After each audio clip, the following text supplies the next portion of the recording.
Brilliant. So welcome to today's webinar. Talking about the AI and Martech.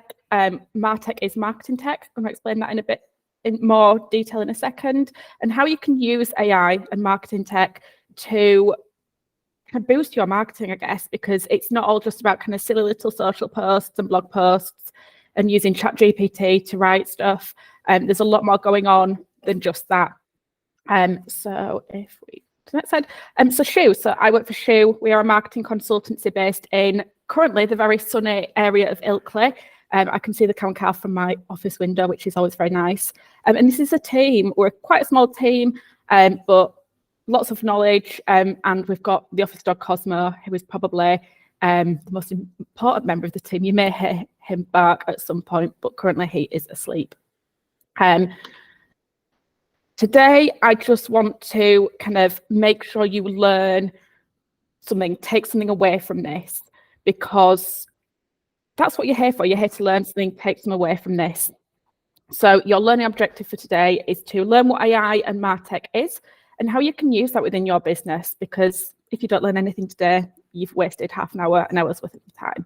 And like I said 2 seconds ago, it's not just about writing blogs and silly little social posts. It's a lot more than that. Next slide. So hopefully a few of you will know who these two people are. Not talking about the Prime Minister today, thank God for that. I'm talking about the other guy who is Rob Burrow, if you don't know who Rob Burrows is. And he has motor neurons disease, but there's something about this photo that kind of links with what we're talking about today, AI. And that is this wonderful piece of equipment he has here. The dog's going to start barking now because someone's just come to the office. Oh, he's not going to start barking. What a shock. But you can see here this wonderful computer he's got. So this is his voice. This is how he speaks. So it's kind of eye recognition. So it sees him looking at that screen and then it speaks for him because he's looking at words. And that's a piece of AI. That's artificial intelligence. That's helping him put his voice out into the world. So it's a lot more than just ChatGPT, writing social posts and that kind of thing. It's making things accessible for people. It's giving people a voice, which is great. And it's a lot more than kind of, I think, what a lot of people think it is. So there is a little video here. Oh, there was, if it wants to play. So this is going to talk about disruptive innovation. So a lot of people see ChatGPT and they go, the robot's coming, it's going to take over the world. We're all going to lose our jobs. It's the worst thing ever, you know, woe is me.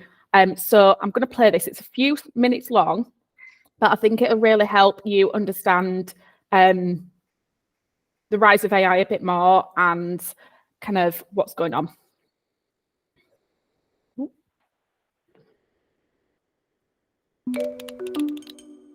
Disruptive innovation is the transformation of an expensive, complicated product into something much more affordable and accessible, allowing many more people to use the product or service. For example, TurboTax disrupted the field of accounting. At first, its software was not as good as an accountant, but eventually it improved and became an industry leader for tax preparation. Not all innovations are disruptive, even if they are breakthrough. In fact, disruptive innovations often start as products that aren't good enough to compete with existing technologies in existing markets. Disruptive innovations also tend to target the low end of the market, where customers are viewed as less profitable by leading companies, or they focus on non-consumers whose alternative is nothing at all.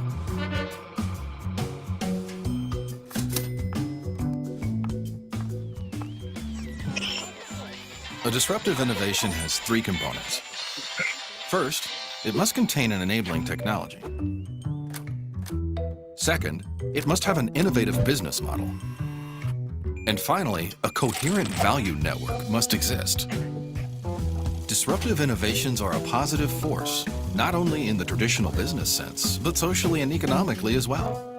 They can make industries like education, healthcare, and global development more accessible and affordable. You can learn more at christenseninstitute.org. So for the people who have just joined us, we've just started the webinar by talking about the fact that AI is much more than ChatGPT. It's much more than using that to write blog posts and social posts. It's about making things accessible for people, making things easier and more kind of effective. It's about kind of making that process of your work more dynamic. And this little video was just explaining how disruptive innovation is a good thing. It kind of prolongs what we're talking about and kind of the world of tech, how it kind of makes things easier for us. So that gave the example of the first car was like the horse and cart. And now what it is today, it's made it quicker for us to get about. It's made it easier for us to get about. And there's a lot more going on there. I will send out these slides this afternoon after this webinar, so you can kind of go back through them at your own pace, watch the video again, and kind of do a bit more research. So hopefully you all know who Bill Gates is, founder of Microsoft.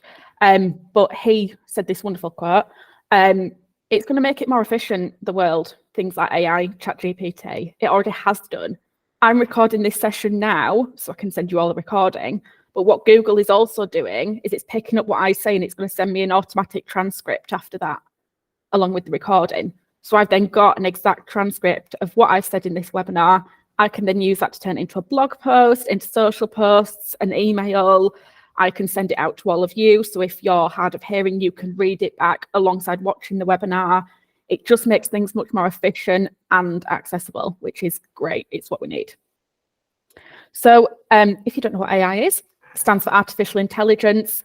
And this is a little description of what Harvard class artificial intelligence as. So it's the machine's ability to think and work like a human brain. It's slightly scary, but when we think about it, it's about making things much more efficient for ourselves, which is what we want. We don't want to be sat doing tasks that we don't have to be doing when a machine or AI can be doing it for us. And on the other side, we were just talking about Martech, marketing tech, and that is integrated technologies that supports marketing. So you could say AI is Martech. Certain AI tools and apps and websites are marketing tech. So kind of like lock together, integrate together. So if you look at AI, you will probably first thing you probably come to mind is things like ChatGPT, DALL-E, which is the image creation, but you already use AI in a lot of your life, everyday life, that you probably won't even think about. So when you unlock your phone, when you stare at it and use your face to unlock it, that's AI. When you use to unlock it with your thumb, that's AI. When you go into your online banking, I don't have a password for my online banking. I probably do, but I don't know it because I use my face to unlock it. Digital voice tools like voice to text. I'm dyslexic, I really struggle to spell. So when I can't spell something, I will voice dictate it to my phone and it'll spell it for me. Emails, I use Gmail. So when I start writing a sentence, it picks up what it thinks I'm going to write next. And I can then just press tab and it'll write the rest of it for me. Because it started to learn how I write my emails to clients. So it knows that I tend to write in the first sentence, I hope you're well, how has your weekend been? Or how's your week been so far? And it'll predict that for me. So I don't have to type that. Things like streaming services, recommendations. When you're on Netflix, you might have watched, gosh, I don't know, you might have watched something like Bridgerton and it might recommend The Crown to you. Or it might recommend the prequel for Bridgerton to you because they're similar. That's all AI, it's machine learning more about you, who you are, and it's giving you recommendations based on that. There's loads more examples of this, but they're just a few. So now you're kind of probably thinking, that's all great, Molly, but how can I use it? You know, great examples, but how can I use it for more than just a social post or a silly little blog post? So these are all recordings, but I will talk over them because there's no sound to them. So this is me the other day, yesterday actually, using ChatGPT. So I'm just writing in here, take this blog post from our website and turn it into, summarize it for me. So I've just put in this box down here, if I just pause this for a second, I've just put in this box here, which is like the input box, take this blog and summarize it into 5 points for me. So I then pasted a whole blog from our website into that box, pressed enter, and you can see it's now coming back to me with 5 points from that blog that summarize it all together. So I now don't have to read that full blog post. I've got it summarized in 5 points. So it's easier to digest. I then go and ask it, that's wonderful. Can you turn these 5 points into social posts, which I can then post out to promote that blog, to get people to read that blog, or I might send people to somewhere else on my website. But it's now going to give me 5 social posts. And you can see I'm giving it a bit more information here. I know it's hard to read, but when I send the slides out, you should be able to read it easier. So I've asked it to write no more than 500 characters per social post, and they must use UK spelling and grammar. So I'm feeding it more information, because when you're using ChatGPT, you've got to think of it in the way of it only knows what you're telling it. So you need to give it the best commands and the best prompts you can. So you can see here, it's now spitting out 5 social posts at me. I've said to it, it can include emojis. So you can see there I've got 5 social posts, which is great. I can then copy and paste those out into my scheduling tool or out into my social media platforms. I've said thank you to it because, you know, be nice to ChatGPT. And I'm now saying, this is great. Can you now turn this into a sales email that invites people to join our 7 days of training sales themed email that I can put out via our marketing platform? And it's going to then pop out a sales email, including the headline here. It's given me a headline and a kind of subject for the email, which is great. Put some pointers in there about why people should join our training. And it's leaving little things in boxes here. So it's leaving space for me to put my name, my company's name, my position, that kind of thing. So that took me about, well, how long's that video? 2 minutes, 17 seconds. And I've got a summary of a blog in 5 points. I've got 5 social posts and I've got a sales email. If I was to write that on my own, it'd probably take me over an hour. And it's just given it to me right there. Obviously, I will be honest, that'll probably take a bit of editing. I will have to go through that, because even though I asked it to be in UK grammar, there were a few rogue Zs and loads of exclamation marks. So I will have to pull those out. But that's a lot quicker than me sitting and writing those.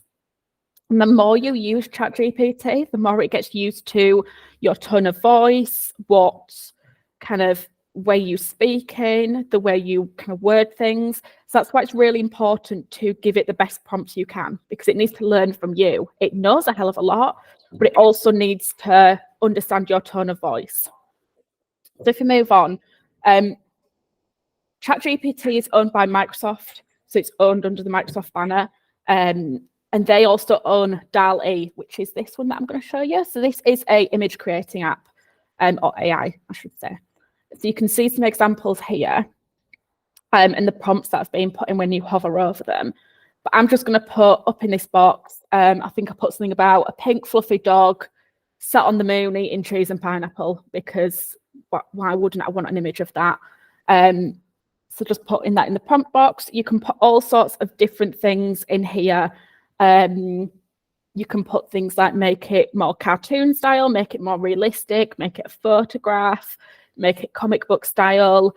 And you can see here that it's now taking my prompt. Bit of a spoiler alert, this is the final image that it came up with here. That's why that's there. But you can see here that it's popped up some options for me. Just created those. I didn't give it a style, so it's given me a few different styles here. But I ended up picking one to go with. And then what's new with DALL-E, so this is DALL-E 2, version 2. You can go in and edit the image. So you can go in and ask it to add things, take things away. So you can see here that I'm like, oh, do I take out the pineapple? And then I'm like, actually, I don't want to take out the pineapple, so I'm going to go back. And then there's this tool called Expand Grid. So I'm now like, I wonder what's going on outside that square box that I've got there. What else is going on in this photograph? So you can extend the photograph and ask it to generate more outside of that box. So here, I'll just come along a little bit. You can see that it's added nothing on this side because there's nothing going on this side. But when I ask it to generate below the image, it adds in a table with some bananas on. I don't know why, but that's what it wanted to add on. So it can then extend that AI generated image beyond what it originally gave you. So if you've created something for social media, for your website, for whatever you're wanting to create for, it can extend that image beyond what it originally created, which is this one here. This I haven't used for social media graphics, I'll be honest, because it's very hit and miss. It's great for having a laugh. It's great for experimenting, having a play around, seeing what it can create. I expect it'll get a lot better with time as it progresses. And something to note is all these apps that I'm showing you today are all free. I've not paid a penny for any of these. So these are all free of charge. You can just log in and use these. So it makes you think about what will be available when we actually start paying for things, when there's money involved, when you can pay to use a better version of these apps. There are other image creating apps. There's one called Midjourney, and there's another version of DALL-E, which is actually paid for, which are both astonishing. If you Google Midjourney AI images, some of the stuff that has been created on the app is insane. But that is more to do with coding. So you actually put code in and it creates it for you that way. But it is really, really good. Play around with it, have some fun. On the topic of image creation, Photoshop and Canva. So Photoshop, I presume you all know what Photoshop is, has their own AI tool. So you can see a little before and after here. So someone's taken this image of just like a desert, it looks like, and they said, add in a lake and a car, and that's the after, that's what it's added in, just from a prompt of add in a lake and a car. Canva, this is an image of office dog Cosmo on the beach on his holiday the other week, and I put in the group chat, the office group chat, that should be our Christmas card photo this year. So as a joke, I asked it to add in a Christmas tree, and then the reindeer in the sky wasn't as good. Can tell that's a bit fake, but you can do a lot more with it. This is just an example. You can ask it to remove stuff, add stuff. So I might say, you know what, let's take Cosmo out, scribble over that, and it'll remove the dog, fill it in with some more sand. I could say, you know what, put a boat on this water here. We'll add a boat there and it'll do that. Canva is free. So it's like a graphic design app, and it's really easy to use, really user-friendly. So if you head on over to Canva, you can try the AI there. It's literally like a brush tool. You brush over where you want something to be added, type in what you want to add, and it'll add it in, and it'll give you a few options for that as well. This is one of my favorites that I've found. So this is called Tome, and this is a presentation creator. So you come in here, it gives you loads of options, whether you want to create a landing page, a GIF, all sorts, but I've selected the presentation AI creator. And I've asked it to make me a presentation on why cats are better than dogs, because I'm a cat person, I'm not a dog person. I've selected the number of slides here. So I'm going to say I want 4 slides in this presentation. And then I've just pressed enter, and you're going to see it comes up with the outline for me. So it's generated an outline here for my presentation. So it's given it a title and then 4 other slides. I then have the opportunity to move these around. So I can drag around the order of the slides that it's said it's going to make for me. I've then accepted that. And then down the side here, you can see it's starting to create these slides for me. So it's starting to populate them. So Tome uses a mix of ChatGPT and DALL-E to create the text and the images that go on each slide. So it's now created my slides, which is great. And I have the opportunity to change the colors, change the text. So I think here I decide I will add in a bit of text under here that just says the end, and because it will be the end of my presentation. So I've added that in there. This one I'm really happy with. I think I just split some of the text up. So again, a bit like ChatGPT, you can edit these things, you can change them, because they're not going to be perfect. AI isn't perfect, and I don't think it ever will be, because we move at such a fast rate that I don't think there will ever be anything that gets up to our speed as humans. So yeah, just editing it, making it more like I would write, space things out. You can format your text. I'm making it bold. I think I change it to a different color here. This is really fun. I really like using this. What you might ask is, well, that's great, Mollie, but why didn't you use this tool to create your presentation today? And that's because you can actually download the presentations off Tome yet. They have to be presented within that app, which is a bit glitchy because it's new, it's free, it's just as it is at the moment. But the way they're going and the way things are heading, it'd be great to see us being able to download presentations from this platform because they are really well put together. The images are really good. And I think it's really fun, really nice to have a bit of a play around with. These aren't me. So they look like me, but they're not me. So I found this one the other day while scrolling through Twitter aimlessly, or X, as I should really call it now. So this is Remini app. And what you do is you upload photos of yourself and then you pick templates and they generate AI headshots. So there's loads of different templates, but I picked the headshot one. So this one, I don't think looks like me at all. This is horrific. This is the one that looks the most like me. But I don't think you can see here, but the neck's really glitchy and the hand's really blurry and the shirt kind of meant to be patterned, but it's really fuzzy. But I guess from just adding in a few pictures of myself, this is what it's come up with. And that baffles me. It still blows my mind that I can give something 5 to 10 pictures of myself that were professional headshots, and they were just photos of me, selfies out with friends, whatever they were. And it generated these headshots for me. And this is, again, free, totally free to do this. But yeah, a bit of fun, bit of something different to try. And it makes you think that when you're scrolling through LinkedIn or companies' websites in the future, are those headshots going to be real photographs, or are they going to be things like this? I mean, I don't think photographers have lost their jobs just yet, because this is not me and it looks nothing like me.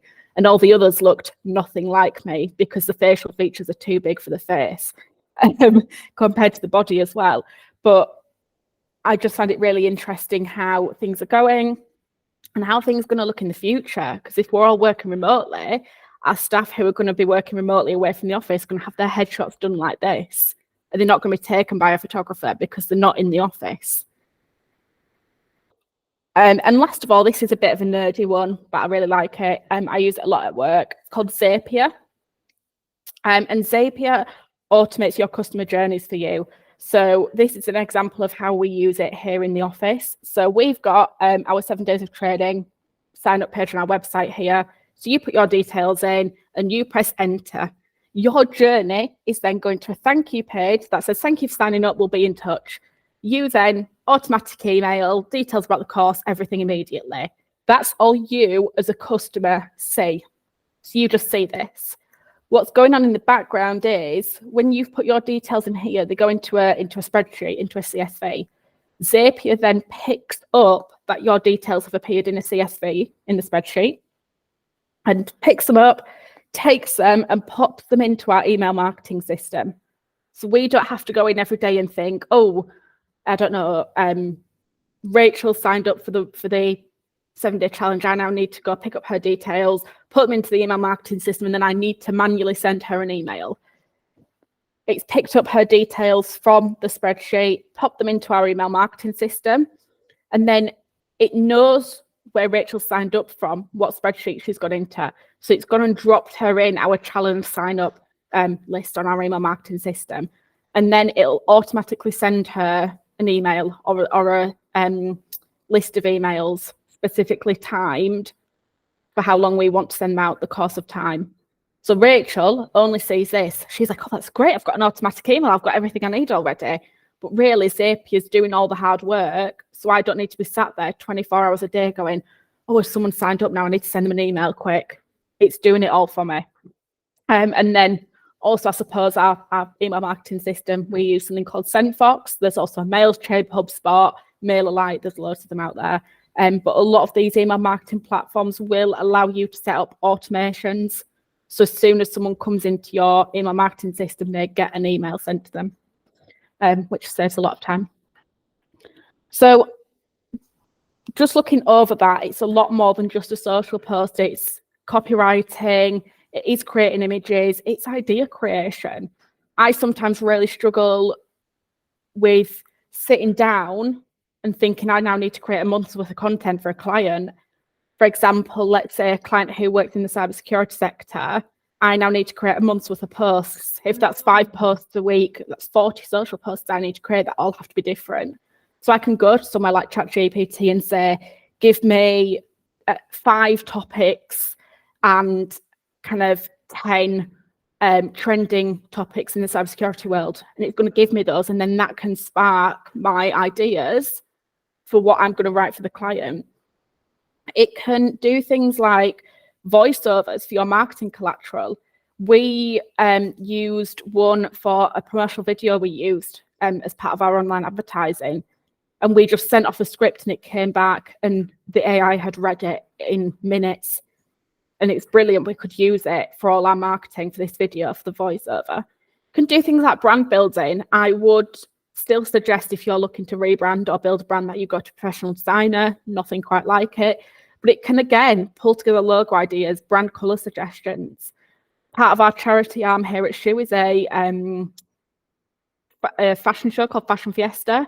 And we're thinking of doing a bit of a rebrand. So I might go to somewhere like Canva or Colour Cafe and think, what colours can I use? What colours do I want to keep? What do I want to get rid of? What do I want to change out? And that's going to help me. AI is going to help me by suggesting things and saying, oh, these work really well together. I might never have thought of that. And we've seen it like the building presentations on slide decks. Google today is going to give me a transcript from this meeting recording, so I can send that out to you guys. I could put it up as a blog post, summarizing things. We saw ChatGPT do that. And automatic captions on video, coming back to the accessibility term and kind of making everything accessible for everyone. If you ever upload a video onto Instagram, Instagram gives you the option of turning on captions, and it'll do that for your video. Watch your video through, put the captions in, give you a chance to edit them, but it'll put them there. So people who are not listening in, people who might be listening with no sound, might be hard of hearing, can read what you're saying. I will admit, I don't know where everyone is joining us from today. This is a bit more localized in certain areas because I first did this presentation at a networking event over here in West Yorkshire. But just looking ahead, there's things that are happening on a much more local level than you probably think. And elsewhere, obviously. So Spotify now has an AI DJ that curates playlists and introduces them for you. So this morning I was on the train on the way into the office, put my headphones in, pressed the DJ button on Spotify, and it has learned what I listen to at certain times of the day. So it knows when I'm up in the morning on the train to work at that same time every day, it's going to suggest and play things to me that I only listen to at that time of the day. It's not going to play me stuff that I listen to in the office or stuff that I listen to on the way home. And it picks up on that and curates those playlists for you. Snapchat has an in-app AI. So in your list of friends, the top is kind of like an AI tool, a bit like ChatGPT, I guess, but you can ask it questions. It can suggest things to you. It has customer service built in. So you have an issue with the app, you can go and ask that. It's there in the app. You do not need to kind of go online. You don't need to log into your account on a desktop. It's right there natively for you. LinkedIn are launching collaborative AI articles. So you can start writing your own article and then the AI will kick in and add to that for you if you want it to. This is a bit dated now. These are all linked, by the way, so you can click them and go through to the articles. But Radio 4 had AI write and present a whole show. I think it's only a short half an hour, but it's well worth listening to because they had it write the script and then the voiceover read it out. And a legal hearing in Colombia was held in the metaverse. So that's what the little picture is there. So this is a Colombian judge settling a case in the metaverse. So you've probably all seen like the Oculus glasses, the kind of glasses that go along with like Xboxes and PlayStations, that kind of thing. So everyone in this room was wearing those glasses and was sat in the metaverse in a legal hearing. And that's kind of happening, yes, in Colombia, but I know a law firm in Leeds who were doing it as well. Not necessarily legal hearing, but they were kind of practicing and playing around with that kind of thing in their office in Leeds. So you might sit here and think, oh yeah, but Mollie, that's in Colombia. But yeah, it's also happening in Leeds. there's a massive legal tech community in Leeds who are looking into AI, the metaverse, and how it can be integrated into their industry. And on a much more local level for me, the University of Bradford are offering a BSc in data and AI. So there are actually students learning about this, getting a qualification, and then going into working in this area. So I did a presentation at my old secondary school, actually, a couple of weeks ago now, speaking to their year sevens about working in digital and tech. And I did a bit of research about what jobs are going to be out there when they leave school in the 2030s, I think it was, because they've just started. And the jobs that they will go into don't exist right now, because that's how fast the world is moving and how fast everything is moving, that the jobs that are going to exist in the future, in the next 5-10 years, don't actually exist right now, but they are going to. And I think I scared them quite a bit with what I was talking about, but yeah, it's a very fast-moving sector, very fast-moving world, especially with the introduction of AI and tech and data. Dame Stephanie Shirley, if you haven't come across her, she is a wonderful woman. Founded her own kind of tech computer company, and built it under the pseudonym of Steve, because she wasn't trusted as a woman when she first founded it. But see everything that we've talked about today as an opportunity.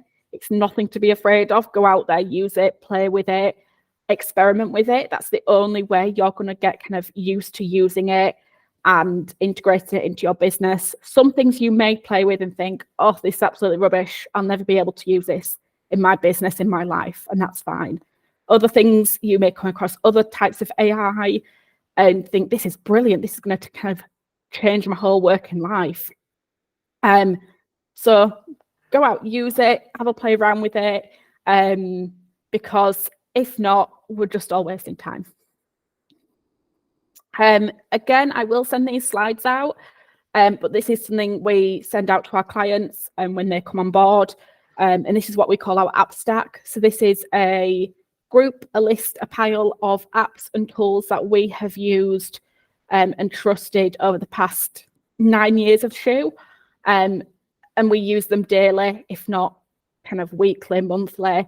And they've all kind of got AI integrated with them now. These are all clickable when you get the slides. So go and have an experiment with them, see what you can do. There's a few writing tools on here, like ChatGPT. This one, Content Studio, can automate content for you. So you just give it a load of social content and it'll post it out for you automatically. Canva we've spoken about. Metricool is a scheduling tool, as is HubSpot and Buffer. But yeah, have a play around with it, see what you can find.